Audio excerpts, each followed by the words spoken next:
മഹാനായ Ibn Abbas റളിയല്ലാഹു അൻഹുമയിൽ നിന്ന് ഇമാം ബുഖാരി റഹിമഹുല്ലാഹ് റിപ്പോർട്ട് ചെയ്യുന്ന ഹദീസാണ്. ആദരവായ റസൂലുള്ളാഹി സ്വല്ലല്ലാഹു അലൈഹി വസല്ലമ തങ്ങൾ പറയുകയാണ്, ഹസ്ബുനല്ലാഹു വ നിഅമൽ വകീൽ, ഹസ്ബുനല്ലാഹു വ നിഅമൽ വകീൽ എന്ന് പറയുന്ന ഏറ്റവും വിപ്ലവാത്മകമായ ഏറ്റവും വലിയ ദിക്റുണ്ടല്ലോ, ഹസ്ബുനല്ലാഹു വ നിഅമൽ വകീൽ. ഈ പറയുന്ന ദിക്റുണ്ടല്ലോ, ഇത് ഖാലഹാ ഇബ്രാഹീം ഹീന ഉൽഖിയ ഫിന്നാർ.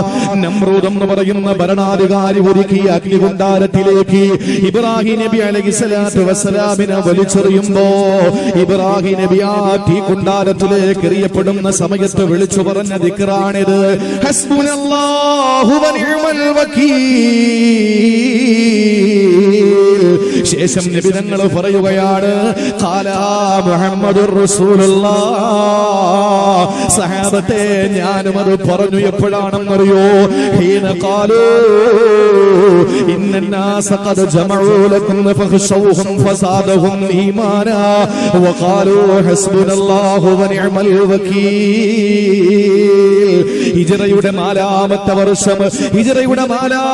വർഷം ബദറിൽ വെച്ചുകൊണ്ട് ശത്രുക്കൾ നിങ്ങളെ ഇല്ലായ്മ ചെയ്യുമെന്ന് പറഞ്ഞപ്പോ, ആളുകൾ നിങ്ങളെ എല്ലാവരെയും പേരോട് പിഴുതെറിയുമെന്ന് പറഞ്ഞപ്പോ, അല്ലാഹുവിന്റെ വിശുദ്ധമായ ഖുർആൻ സൂറത്തുൽ ആല ഇംറാനിലെ 173ാമത്തെ ആയത്തിൽ അല്ലാഹു പറഞ്ഞതാണ്, അവിടെ നിൽക്കുന്ന ഓരോരുത്തരെയും കൊണ്ട് റസൂലുള്ള പറയിപ്പിച്ചതെന്തെന്നറിയോ? അവിടെ നിന്ന് റസൂലുള്ള ഉറക്കെ വിളിച്ച് പറഞ്ഞതെന്തെന്നറിയോ? ഹസ്ബുനല്ലാഹു വ നിഅമൽ വകീൽ. ഈ ഹദീസ് ഇമാം ബുഖാരി തങ്ങൾ റിപ്പോർട്ട് ചെയ്തതാണ്. സ്വഹാബി വര്യൻ ഇബ്നു അബ്ബാസ് റളിയല്ലാഹു അൻഹുമയാണ്. നബി തങ്ങളിലും ഇബ്രാഹിം നബിയിലും നിങ്ങൾക്ക് ഉത്തമമായ മാതൃകയുണ്ടെന്ന് ഖുർആൻ പഠിപ്പിക്കുമ്പോ ആയിരക്കണക്കിന് 10,000കണക്കിന് മാതൃകകൾ നമുക്ക് പറയാനുണ്ട്. പക്ഷേ സമയത്തിന്റെ ദൗർബല്യത മൂലം ഞാൻ ഒരേ ഒരു ഹദീസ് മാത്രമാ പറയുന്നത്. ആ ഹദീസിൽ തന്നെയാണ് ഇബ്രാഹിം നബി അലൈഹിസ്സലാം അഗ്നികുണ്ഡാരത്തിലേക്ക് എറിയപ്പെട്ടപ്പോൾ മഹാനായ പ്രവാചകന്റെയും സ്വഹാബത്തിന്റെയും മുമ്പിൽ വന്ന ആളുകളെ ഭീഷണിപ്പെടുത്തിയപ്പോൾ ഇവർ രണ്ടുപേരും പറഞ്ഞ വാക്കേതാ? ഹസ്ബുനല്ലാഹ്, ഹസ്ബുനല്ലാഹ്. അത് വല്ലാത്ത മാസ്മരികയാ സഹോദരങ്ങളെ. എന്റെ പ്രിയപ്പെട്ട പെങ്ങന്മാർക്ക് കൂടി ഉപകാരപ്പെടമാകുന്നതിന് വേണ്ടിയിട്ട് ഞാൻ പറയുകയാ, ഈ ദിക്റ് ഏത് പ്രതിസന്ധി വന്നാലും നമുക്ക് പറയാനുള്ളതാ, ഏത് പ്രശ്നം വന്നാലും നമുക്ക് പറയാനുള്ളതാ. വല്ലാഹി പടച്ചവനെ തന്നെയാണ് സത്യം. ഏത് പ്രതിസന്ധി നമ്മൾ അകപ്പെട്ടാൽ, ഭരണകൂട ഭീകരതയിലെ ഞാനും നിങ്ങൾ തളച്ചിടപ്പെടുമ്പോൾ, രാജ്യത്തിന്റെ നാനാഭാഗങ്ങളിൽ പാവപ്പെട്ട സമുദായം ചുട്ടരിക്കപ്പെടുമ്പോ, ഏത് നിസ്സാരമായ പ്രശ്നത്തിന്റെ പേരിലും ഈ സമുദായം ആട്ടിയിറക്കപ്പെടുന്ന സമയത്ത് നമുക്ക് പറയാ കഴിയുന്ന മന്ത്രമാണ്, നമുക്ക് പറയാ കഴിയുന്ന മന്ത്രോച്ചാരണമാണ് ഹസ്ബുനല്ലാഹു വ നിഅമൽ വകീൽ. പ്രതിസന്ധികൾ ഇബ്രാഹിം നബിക്ക് വന്നില്ലേ? ആദരവായ പ്രവാചകന് പ്രതിസന്ധികൾ വന്നില്ലേ? ഏറ്റവും വലിയ പ്രതിസന്ധിയുടെ ഘട്ടങ്ങളിൽ ആ 2 പ്രവാചകന്മാരെ നമ്മളെ പഠിപ്പിച്ച ഏറ്റവും വലിയ മാതൃകാ വാചകം മന്ത്രധ്വനിയാ, ഹസ്ബുനല്ലാഹു വ നിഅമൽ വകീൽ.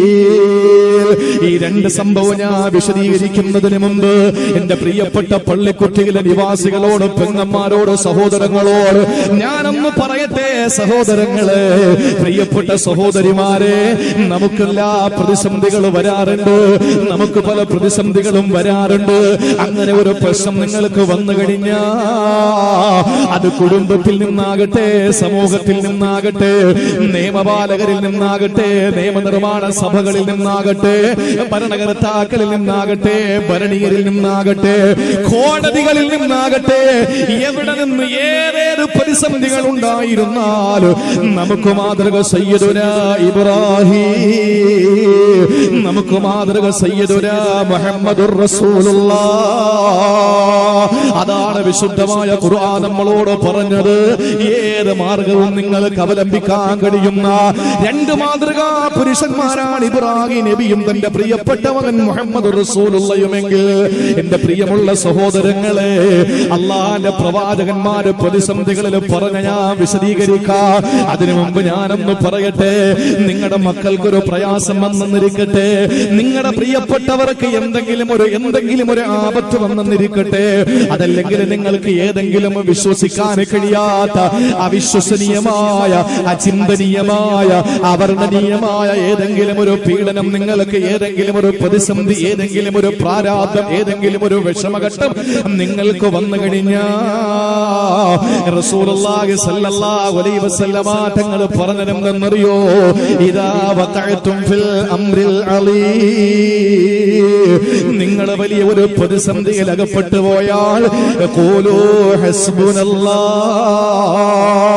വല്ലാഹി തമ്പുരാനെ തന്നെയാണ് സത്യം. എന്റെ പ്രിയപ്പെട്ടവരെ, പ്രതിസന്ധികൾ മഞ്ഞുരുകുന്നത് പോലെ പോകുമൊരു സംശയം വേണ്ട, ഉരുകി ഒലിച്ചു പോകുമെന്നുള്ളതിൽ യാതൊരു സംശയവും വേണ്ട. പറഞ്ഞതാരാ? ഇന്നേവരെ തമാശയ്ക്ക് പോലും അസത്യത്തിന്റെ ലാഞ്ചന അതരങ്ങളിൽ നിന്ന് ആ പ്രവാചകന്റെ അതരങ്ങളിൽ നിന്ന് അടർന്നു വീണിട്ടില്ല. ആ പ്രവാചകൻ അള്ളാഹുവിന്റെ അറിയിപ്പ് ലഭിക്കാതെ ഒന്നും തന്നെ പറഞ്ഞിട്ടില്ല. ആ പ്രവാചകൻ നമ്മളോട് പഠിപ്പിച്ചത്, നമ്മളോട് പറഞ്ഞത് എന്താണ്? ഇദാ വഖഅതും ഫിൽ അംറിൽ അലീം ഖൂലൂ ഹസ്ബുനല്ലാഹ്. പെട്രോളിന് വില കൂടിക്കൊണ്ടിരിക്കുന്നു, പറഞ്ഞോ ഹസ്ബുനല്ലാഹ്. അത് തന്നെയല്ലേ നമ്മുടെ ഏറ്റവും വലിയ പ്രശ്നം? ഏറ്റവും വലിയ പ്രശ്നം കുത്തനെ വില കൂടിക്കൊണ്ടിരിക്കുകയാണ്. ഗൾഫ് രാജ്യങ്ങളിൽ നിന്നവർക്കറിയാം, ബംഗാളിലുള്ള സഹോദരങ്ങളൊക്കെ ഒരു ചാക്ക് പണം കൊണ്ടുപോയാലാണ് ഒരു ചെറിയ പോക്കറ്റിൽ സാധനം വാങ്ങി വരുന്നത്. സൗദിയിലും ബഹ്റൈനിലും ഖത്തറിലും അതുപോലെ തന്നെ UAE-യിലും കുവൈറ്റിലുമൊക്കെ വിരലിന്റെ 2 വിരലിനിടയിൽ തിരികെ വെച്ച് കൊണ്ടുപോകുന്ന നോട്ട് മതി ഒരു കണ്ടെയ്നറിൽ കൊണ്ടുവരാൻ. കാരണം അവിടുത്തെ ധനത്തിന് പണത്തിന് മൂല്യമുണ്ട്. നമ്മുടെ അവസ്ഥ എന്താണ്? 100 രൂപ എടുത്തു കൊടുത്താൽ ഇവിടെ നിന്ന് പുതിയ കാവൂർ യാത്ര ചെയ്യാൻ പറ്റൂല ബൈക്ക് ഓടിക്കുന്നവന്. പണത്തിന്റെ മൂല്യം കുറഞ്ഞു പോയി. ഏറ്റവും വലിയ പ്രശ്നമല്ലേ?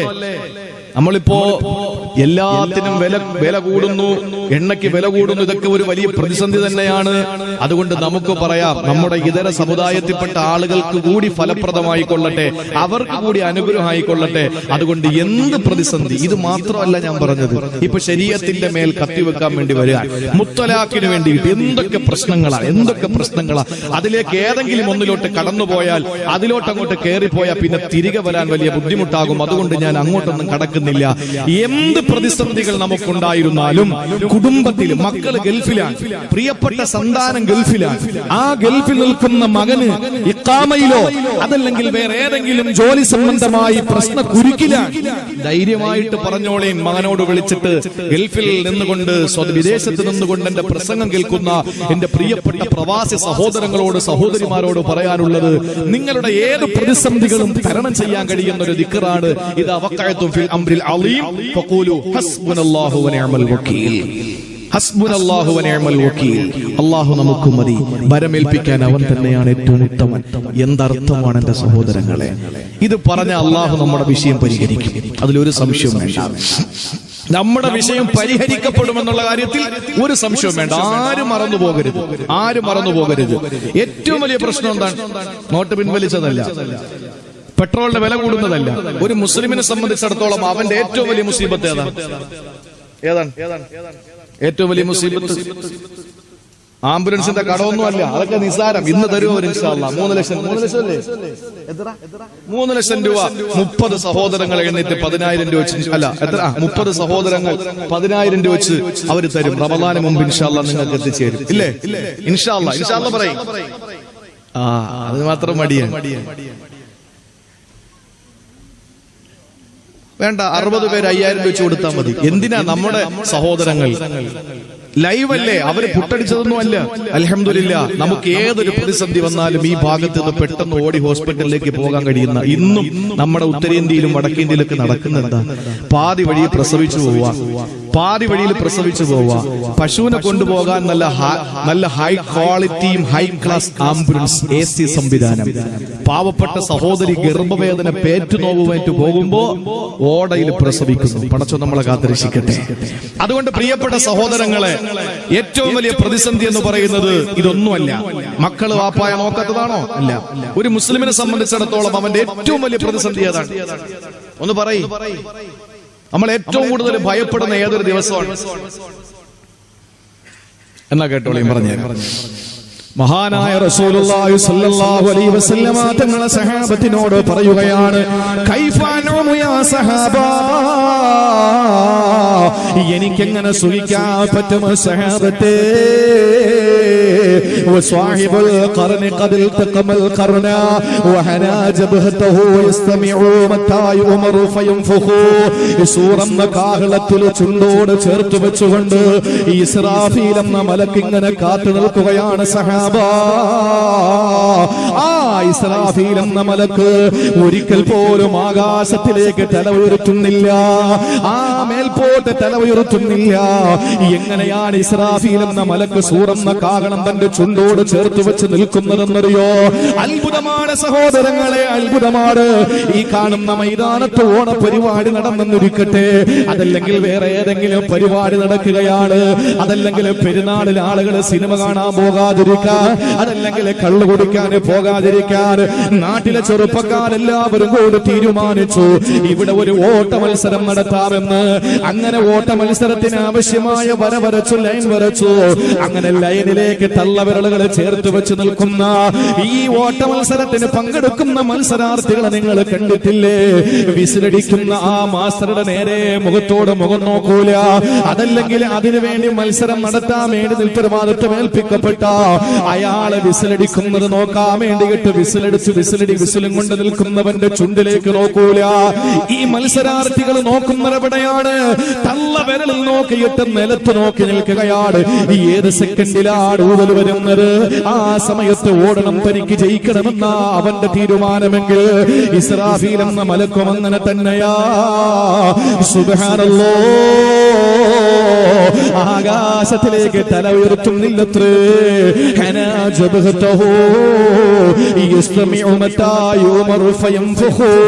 അല്ലാഹുവിന്റെ കൽപ്പന വരാൻ നേരത്ത് ഏത് കൽപ്പനയാണ്?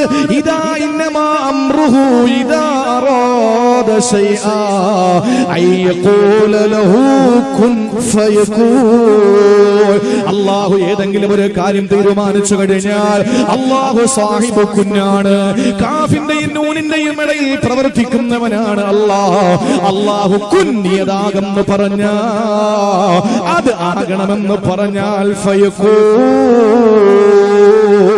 അല്ലാഹുവിന്റെ ഖുദ്റത്ത് ഇറാദത്തുമായി ലിങ്കാകുമ്പോ പടച്ചതമ്പുരാന് പെട്ടെന്ന് പറയുന്നു കുൻ, അത് നീ ആവുക എന്ന്.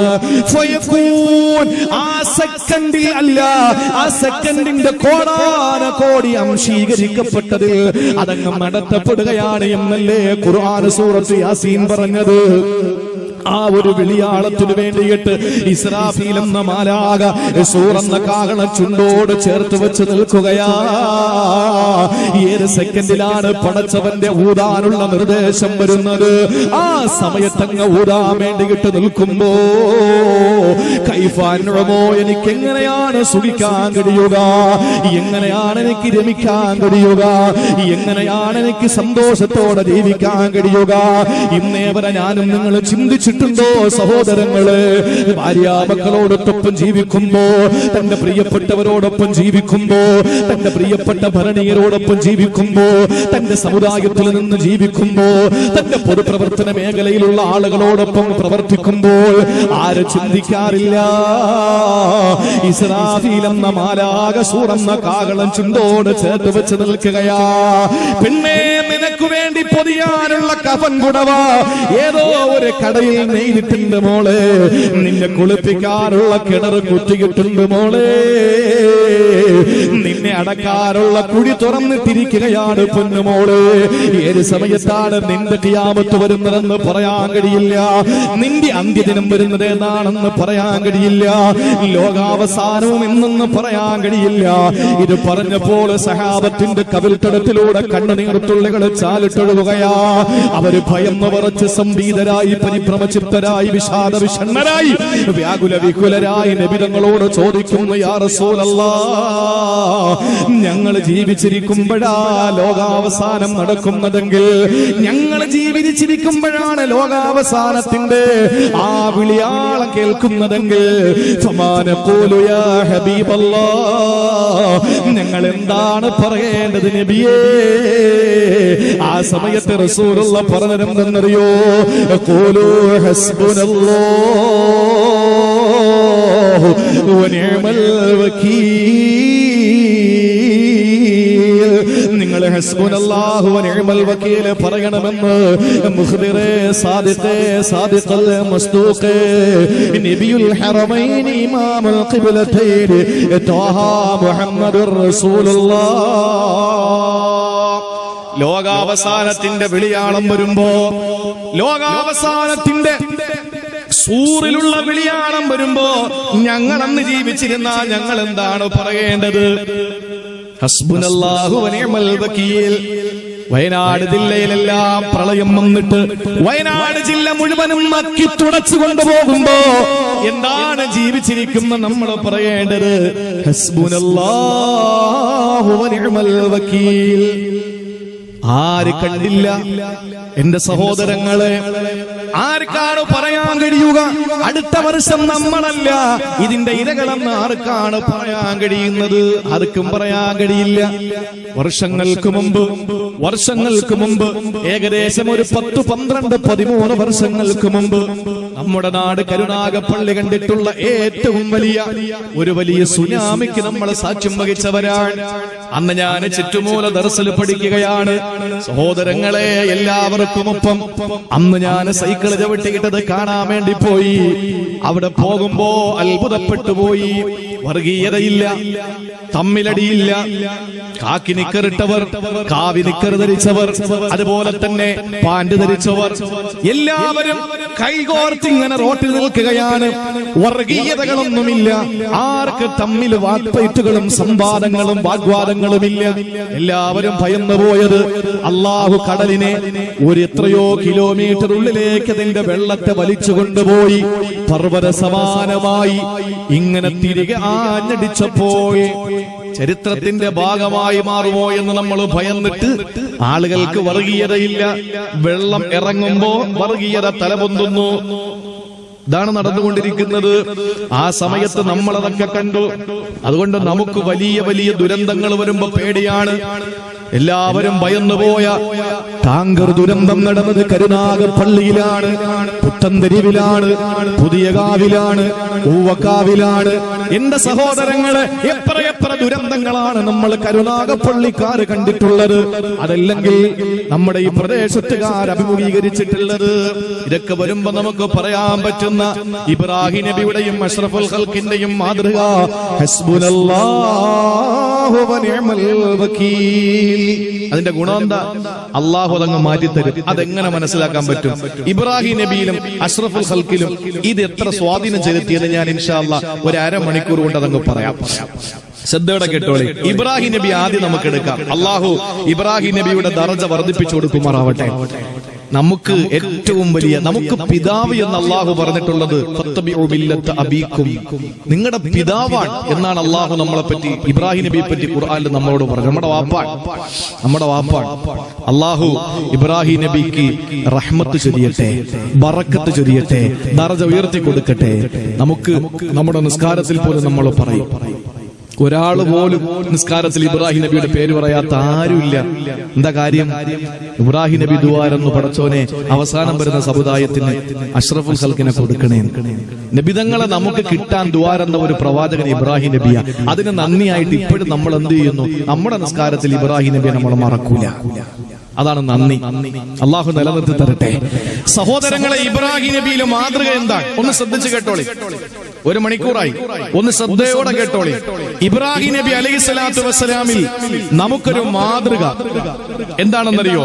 ഇബ്രാഹിം നബിക്ക് ഭരണാധികാരി ശിക്ഷ വിധിച്ചു. ഇപ്പോ ബഹുമാനനായ മഅദനി ഉസ്താദ്, നമുക്ക് രാഷ്ട്രീയം യോജിപ്പുള്ളവരുണ്ട്, വിയോജിപ്പുള്ളവരുണ്ട്. ഞാൻ ഏത് പാർട്ടിയാണെന്ന് ഇന്നും മഷീട്ട് നോക്കിയാൽ പോലും ആർക്കും മനസ്സിലാവില്ല. ഞാൻ അങ്ങനെ ഒരു പാർട്ടിക്ക് വേണ്ടി സംസാരിക്കുകയില്ല. ഞാൻ മരിക്കുന്നത് വരെ ഇൻഷാ അല്ലാഹ്. എല്ലാവരും സന്തോഷത്തോടെ ഒരുമിച്ച് നിൽക്കുന്ന കാണാൻ ആഗ്രഹിക്കുന്ന ഒരു സാധു. അപ്പൊ ചോദിക്കും, പിന്നെ ആരാപ്പ ഭരിക്കുക? നീ ഇപ്പൊ ആരൊക്കെ എന്തിട്ടാലും കാര്യമൊന്നുമില്ല. അള്ളാഹു ആദരിക്കട്ടെ. അതുകൊണ്ട് ദേവസ്വം നിശ്ചയിച്ച് നേർച്ചയാക്കിയിട്ട് ഹസ്ബുനല്ലാഹ് ചൊല്ലിക്കോളി. എങ്കിലേ നമുക്ക് ഈ രാജ്യത്ത് രക്ഷപ്പെടാൻ പറ്റും. ഏറ്റവും വലിയ അളീമായ ഫിത്ന വന്നുകൊണ്ടിരിക്കുകയാണ്. എന്റെ പ്രിയമുള്ള സഹോദരങ്ങളെ, മഅദനി ഉസ്താദ് എന്തൊരവസ്ഥയാണ്. ഞാൻ ഒരു മാസത്തിന് മുമ്പ് ഞാൻ പോയി കണ്ടിരുന്നു. വല്ലാത്തൊരവസ്ഥയാണ്. കാണുമ്പോ നമുക്ക് സങ്കടം തോന്നും, വല്ലാത്ത വിഷമം തോന്നും. അള്ളാഹു രോഗശമനവും എത്രയും പെട്ടെന്ന് മോചനവും അള്ളാഹു നൽകി അനുഗ്രഹിക്കുമാറാവട്ടെ. സഹോദരങ്ങളെ, ഒരു മനുഷ്യനാണ്. ഇപ്പോ നമ്മുടെ കേന്ദ്രമന്ത്രി, അദ്ദേഹം വേറൊരു കേസിൽ ജയിലിലാണ്. മുൻ കേന്ദ്രമന്ത്രി അദ്ദേഹം പറഞ്ഞത് തലയണയും കസേരയും കിട്ടാത്തതിന്റെ പേരിൽ നടുവേദനിക്കുന്നു എന്നാണ്. നിങ്ങൾ ആലോചിക്കണം, ഒരു മനുഷ്യൻ, ആ മനുഷ്യന്റെ ശരീരത്തിൽ അദ്ദേഹത്തിന്റെ രോഗം മാറുന്നതിന് ആയുർവേദ ഹോസ്പിറ്റലിൽ നിന്ന് കൊടുത്ത തൈലം, കുഴമ്പ്, അത് ശരീരത്തിലൊന്ന് തേയ്ക്കാൻ വേണ്ടിയിട്ട് എടുത്തിട്ട് ഇങ്ങനെ ശരീരത്തേക്ക് വെക്കുമ്പോ താടിയിൽ കൂട്ടിയിറച്ചിട്ട് ഉറക്കുക. എന്തൊരവസ്ഥയാണ്. പ്രതിരോധ ശക്തി മുഴുവനും നശിച്ചിരിക്കുകയാണ്. കാലിൽ സ്പർശിച്ചാൽ അറിയുന്നില്ല. ശരീരത്തിൽ ആകെ തിരിച്ചറിയുന്ന ആ ഒരു സ്പർശനം എന്ന് പറയുന്നത് ഇന്ന് തണുപ്പ് മാത്രമാണ്. വല്ലാത്തൊരവസ്ഥയിലാണ്. എന്ത് തെറ്റ് ചെയ്തിട്ടാണ്? അദ്ദേഹം എപ്പോഴും പറയുന്നു, എനിക്കൊരു ജഡ്ജിയെ വെച്ച് തരും, ആ ജഡ്ജി എനിക്ക്, ഞാൻ കുറ്റക്കാരനാണെന്ന് വിധിക്കുന്നെങ്കിൽ എന്നെ തൂക്കിക്കൊന്നോട്ടെ എന്ന് പറയുന്ന രാജ്യത്തെ ഒരു പൗരന്റെ ഗതികേടൊന്ന് ആലോചിച്ച് നോക്കിയേ.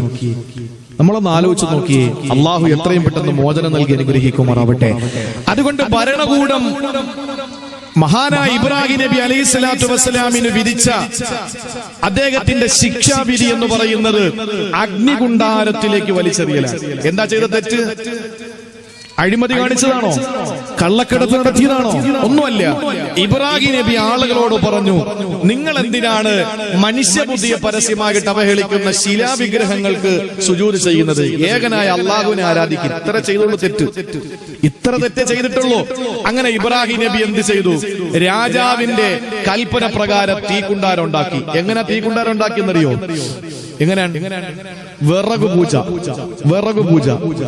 എങ്ങനെ വിറക് പൂജ? ലഇൻ ആഫാനി, എന്റെ രോഗം മാറിയാൽ ലഅജ്മഅന്നൽ ഹത്തബ ലിഇബ്രാഹിം, ഇബ്രാഹിമിനെ കൊല്ലുന്ന തീക്കുണ്ടാരത്തിലേക്ക് 10 കെട്ട് വിറവ് നേർച്ചയാക്കിയിരിക്കാൻ ആളുകൾ നേർച്ചയാക്കാൻ തുടങ്ങി. വാപ്പാന്റെ വയറുവേദന മാറിയാൽ, ഉമ്മാന്റെ ഊരവേദന മാറിയാൽ, നാത്തൂന്റെ നടുവേദന മാറിയാൽ, ഞാൻ ഇത്ര വെട്ട് വിറക് ഞാൻ ഇബ്രാഹിമിനെ കരിക്കുന്ന ആ അഗ്നികുണ്ഡാരത്തിലേക്ക് കൊടുത്തേക്കാമെന്ന് നാട്ടുകാര് നേർച്ച നേർന്നിട്ട് വിറക് പൂജ നടത്തിയിട്ട് അവസാനം വലിയ വിറക് ശേഖരമായി. എന്നിട്ട് അതിനെ കത്തിച്ചു. അതിലേക്ക് ഇബ്രാഹിം നബിയെ കൊണ്ടിടാൻ പോലും കഴിയാത്ത അവസ്ഥ വന്നപ്പോ ഒരു പ്രത്യേകമായ ബില്ലിൽ കൊലച്ച് എഴുതി വിട്ടു. നിങ്ങൾ നോക്കണം, ഈ തീയെപ്പറ്റി ഖുർആൻ എന്താ പറഞ്ഞെന്നറിയോ? ഇങ്ങനെയാണ് ഖുർആൻ പഠിക്കേണ്ടത്.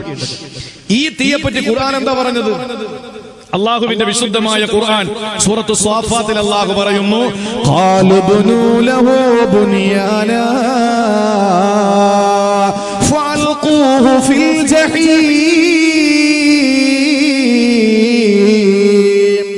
അല്ലാഹു പറയുന്നു, ഖാലു ബുനൂ ലഹു ബുനിയാനാ, ഇബ്രാഹിമിന് നിങ്ങൾ ഒരു ചൂള നിർമ്മിക്കണേ. ചൂള എന്നല്ലേ ഇവിടെ പറയുന്നത്? ചുടുകട്ടല്ല, ചൂള. ഖാലു ബുനൂ ലഹു ബുനിയാന, ഒരു ചൂള നിങ്ങൾ നിർമ്മിക്കണേ. എന്നിട്ടോ ഫഅൽഖൂഹു ഫിൽ ജഹീം. ഇബ്രാഹിം നബി എവിടെയാണ് എറിയാൻ പറഞ്ഞത്? നിങ്ങൾ ശ്രദ്ധിക്കണേ സഹോദരങ്ങളെ, നിങ്ങൾ ഖുർആന്റെ വക്താക്കളാണ്, ഖുർആൻ നെഞ്ചോട് ചേർത്ത് പിടിക്കുന്നവരാണ്, ഖുർആനിന്റെ പ്രചാരകരും പ്രബോധകരും പ്രഭാഷകരും ഒക്കെയാണ് നിങ്ങൾ ഓരോരുത്തരും.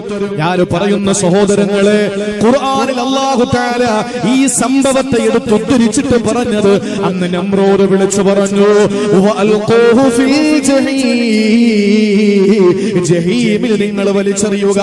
ജഹീം എന്ന് പറഞ്ഞാൽ നരകത്തിലെത്തിയാണ് അല്ലേ? ഈ ജഹീമിൽ വീഴാന്ന് പറഞ്ഞാൽ നരകത്തിലെത്തിയാണ്. ദുനിയാവിലെത്തിക്ക് ജഹീം എന്ന് പറയോ?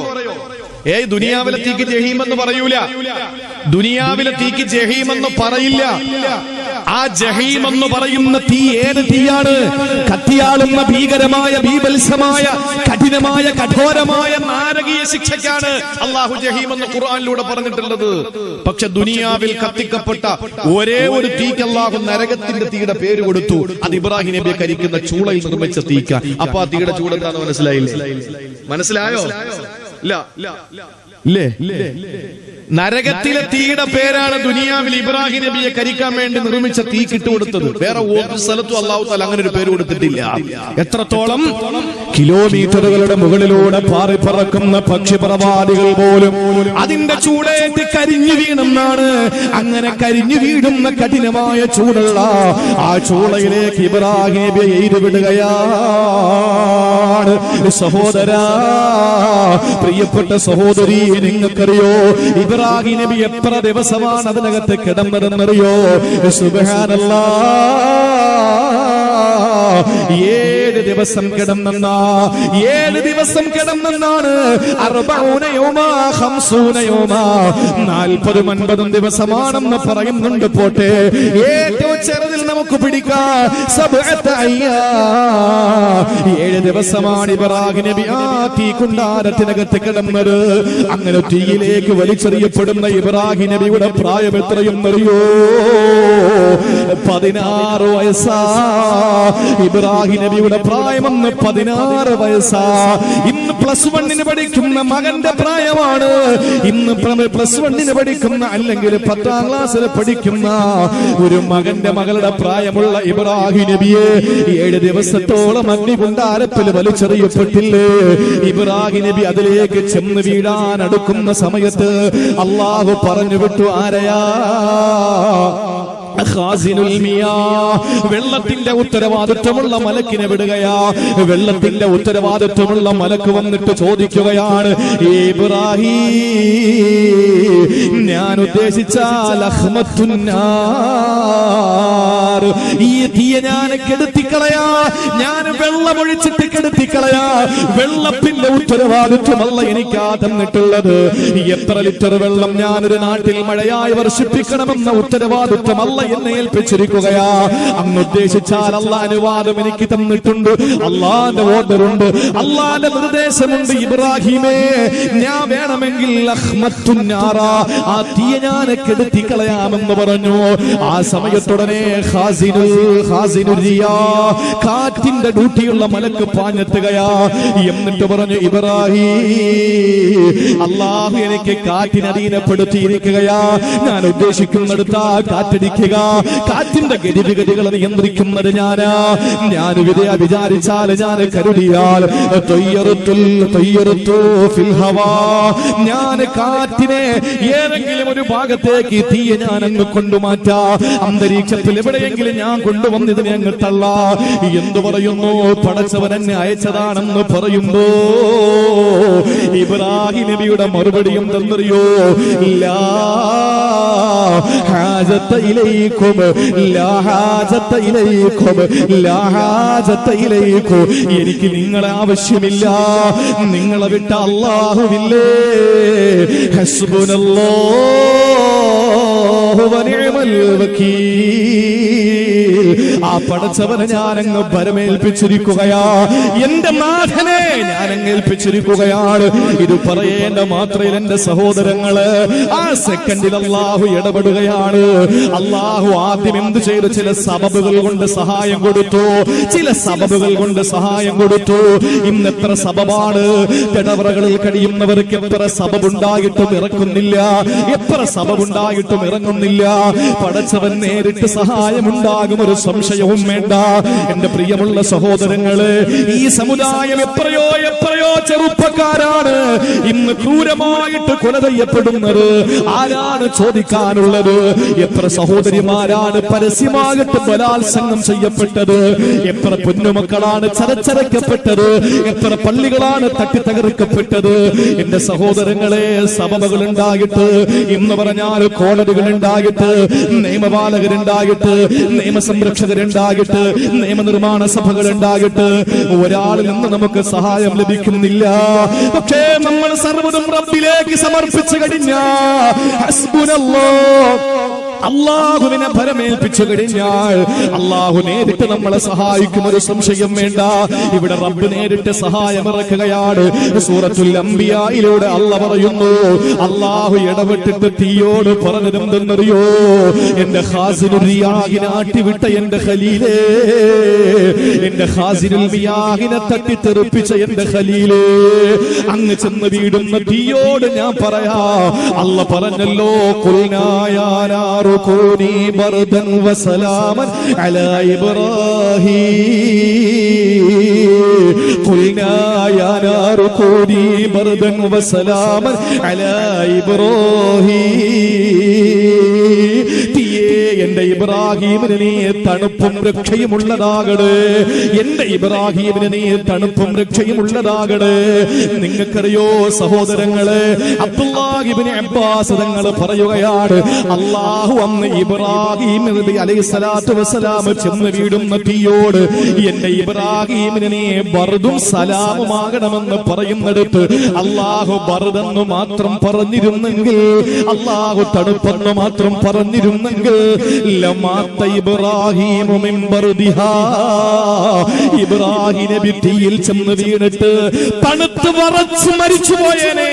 അല്ലാഹു പറഞ്ഞത് സലാമാകണം, ബർദാകണമെന്നാണ് അല്ലാഹ് പറഞ്ഞത്. ഈ ബർദെന്ന് മാത്രമല്ല പറഞ്ഞിരുന്നെങ്കിൽ, നീ ആ തീയെ തണുപ്പാകണമെന്ന് പറഞ്ഞിരുന്നെങ്കിൽ ഇബ്രാഹിം നബി മരിച്ചു പോയേനെ. അത് തീ പിടിച്ചിട്ടല്ല, മിൻ ബർദിഹാ, തണുപ്പ് വറച്ചിട്ട് മരിച്ചു പോയേനെ. അല്ലാഹു പറഞ്ഞത് സലാമൻ എന്ന് കൂടി പറഞ്ഞു, രക്ഷയുമാകണമെന്ന് പറഞ്ഞു. അഥവാ AC ആകണം, എയർ കണ്ടീഷൻ ആകണം, യാതൊരു പ്രശ്നം ഉണ്ടാകാൻ പാടില്ല. അന്ന് അല്ലാഹു ഇബ്രാഹിം എന്ന് പറഞ്ഞിരുന്നെങ്കിൽ ഇബ്നു അബ്ബാസ് റളിയല്ലാഹു അൻഹുമ വിശുദ്ധ ഖുർആനിന്റെ മുഫസ്സിരീങ്ങളുടെ നേതാവാണ്, റഈസുൽ മുഫസ്സിരീൻ ഇബ്നു അബ്ബാസ് റഹിമഹുമുല്ലാഹ്. അദ്ദേഹം പറയാണ്, അല്ലാഹു ബർദെന്ന് മാത്രം പറഞ്ഞു നിർത്തിയിരുന്നെങ്കിൽ എന്താകുമായിരുന്നു? തണുത്ത് എവിടെ മഞ്ഞിൽ ചെന്ന് വീഴുമ്പോഴല്ല, പിന്നെയോ ഉറക്കം വരുന്നില്ലല്ലോ. കേട്ടോളി, തീയിലേക്ക് ചെന്ന് വീണപ്പോ ഇബ്രാഹിം നബി എന്തായേനെ? തണുത്തു മരിച്ചു പോയേനെ. പക്ഷെ അള്ളാഹു എന്തു പറഞ്ഞു? സലാം എന്നുകൂടി പറഞ്ഞു. ഇബ്നു അബ്ബാസ് തങ്ങൾ നിർത്തുന്നില്ല. അദ്ദേഹം പറഞ്ഞു, ഇബ്രാഹിം എന്നുള്ള പറയാതിരുന്നെങ്കിൽ, ഇബ്രാഹിം എന്നുള്ള പറയാതിരുന്നെങ്കിൽ ഈ തീ എന്നും തണുത്തൊരു വസ്തുവായി തന്നെ കിടന്നേനെ, തീയുടെ സ്വഭാവം പോലും മാറിപ്പോയേനെ. പക്ഷെ അല്ലാഹു തആല അത്രയും ആ ഒരർത്ഥത്തിൽ അല്ലാഹു ഇബ്രാഹിം നബിക്ക് സഹായമായി എത്തിച്ചത് എന്തുകൊണ്ടാണ്? ഇബ്രാഹിം നബി അലൈഹിസ്സലാത്തു വസ്സലാമിന്റെ ഒറ്റ വാക്ക്. ഏത് വാക്ക്? പ്രതിസന്ധി വന്നപ്പോ, സഹായത്തിന് ആളുകൾ വന്നപ്പോ ഇബ്രാഹിം നബി പറഞ്ഞു, ഹസ്ബുനല്ലാഹു വനിഅമൽ വകീൽ. അത്രയും വലിയ ഈമാനുള്ള ആളുകളാണ് നമ്മളെങ്കിൽ ഉറപ്പിച്ചോളി സഹോദരങ്ങളെ, ഒരു സംശയവും വേണ്ട, അല്ലാഹു ഏറ്റവും വലിയ പ്രതിസന്ധികളിൽ നമ്മളെ രക്ഷപ്പെടുത്തും. അല്ലാഹു തൗഫീഖ് നൽകട്ടെ.